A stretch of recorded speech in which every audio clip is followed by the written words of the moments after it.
மல்லி சீரியல்ல என்னெல்லாம் சுவாரஸ்யமான விஷயங்கள் நடக்க போகுதுன்னு பார்க்கலாம் வாங்க. விஜய் எப்படியும் வீட்டுக்கு வரவழைக்கு கண்டிப்பா மல்லி வெளியில வேலைக்கு தான் போக போறாங்க. ஏன்னா இந்த ஒரு நாளையே நம்ம வெண்பா இந்த ராஜேஸ்வரி பத்தாத பாடுபடுத்துட்டாங்க. இதனால வெண்பா ரொம்பவே அப்செட் ஆகுறாங்க. சோ நம்ம டேடா எப்ப வருவாங்க அப்படின்ற ஏக்கத்தோட வெண்பா குட்டி இருக்கிறாங்க. அது மட்டும் இல்லாம மல்லி பாத்தீங்கன்னா இதுக்கப்புறம் இவங்க வீட்டுல நம்ம இருக்கணும்னா ₹1 வழி இல்லாம கூட இருக்க கூடாது. இருந்த பணத்தை எல்லாத்தையும் அவங்க எடுத்துக்கிட்டாங்க.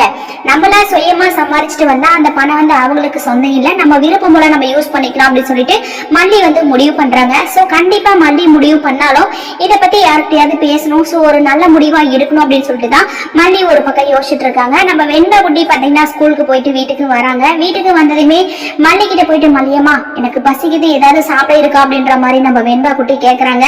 அங்கதான் எதுவுமே இல்லையே, எது கேட்கறதா இருந்தாலும் அந்த ராஜேஸ்வரி கிட்ட தானே கேட்டாங்கன்னா வேற வழியே இல்ல. உடனே மல்லி பாத்தீங்கன்னா ரொம்பவே அப்பாவியா நம்ம வெண்பாவை பார்த்துட்டு இருக்காங்க. வெண்பாவுக்கு இப்படி ஒரு நிலைமை வரவே கூடாதுங்க. உடனே நம்ம மல்லி வெண்பா குட்டி அம்மாவை மன்னிச்சிடறா, எதுவா இருந்தாலும் இந்த வீட்டுல இருக்காங்களே உன் அத்தை ஏதாவது கேட்கணும், அதே மாதிரி நம்ம ஏதாவது செஞ்சா நம்மளை ஏதாவது செஞ்சிருவாங்க. இப்ப டேடா வேற வீட்டுல இல்ல அப்படின்னு சொல்லிட்டு நம்ம மல்லி வெண்பாக்கு எடுத்து சொல்றாங்க.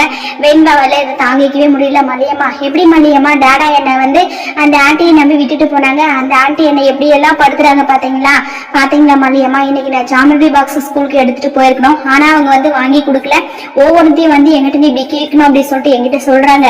அதனால இதெல்லாம் என்னால ஏத்துக்கவே முடியாது மல்லியம்மா.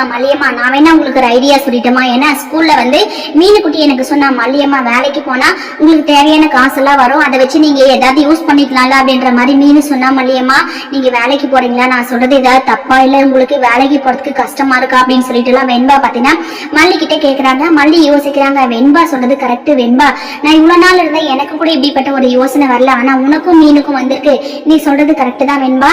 அம்மா வேலைக்கு போனா உனக்கு வேணுறதெல்லாம் வாங்கி கொடுத்துருவேன், டேடா இல்லைனாலும் நீ ஆசைப்பட்டதெல்லாம் நான் வாங்கி தருவேன் வெண்பா, நீ எனக்கு நல்ல ஐடியா கொடுத்துருக்க, ஆனா நான் எங்க வேலைக்கு போறது என்ன வேலை செய்யறதுன்னு சொல்லிட்டு எனக்கு எதுவுமே தெரியல வெண்பா, இந்த ஊர்ல எனக்கு எங்குமே தெரியாது அப்படின்னு சொல்லிட்டு நம்ம மல்லி வெண்பா கிட்ட சொல்றாங்க. வெண்பா மல்லியம்மா நான் யார்கிட்டயாவது கேட்கட்டுமா, இல்லையாட்டி பிக் பாட்டி இருக்காங்களா, பிக் பாட்டி கிட்ட கால் பண்ணி கேளுங்க, கண்டிப்பா பிக் பாட்டி எங்கேயாவது உங்களை வேலைக்கு அனுப்புவாங்க மல்லியம்மா அப்படின்னு சொல்லிட்டு வெண்பா பாத்தீங்கன்னா மல்லி கிட்ட ஒரு நல்ல ஐடியா கொடுத்துருக்காங்க. வெயிட் பண்ணி பார்க்கலாம். மல்லி இந்த விஷயத்த பத்தி அன்னபூர்ணியம்மா கிட்ட பேச போறாங்க. பேசி என்ன முடிவு எடுக்க போறாங்கன்னு சொல்லிட்டு வரப்போற எபிசோட்ல வெயிட் பண்ணி பார்க்கலாம். இந்த வீடியோ பிடிச்சிருந்தா மறக்காம நம்ம சேனலை சப்ஸ்கிரைப் பண்ணுங்க. தேங்க்யூ.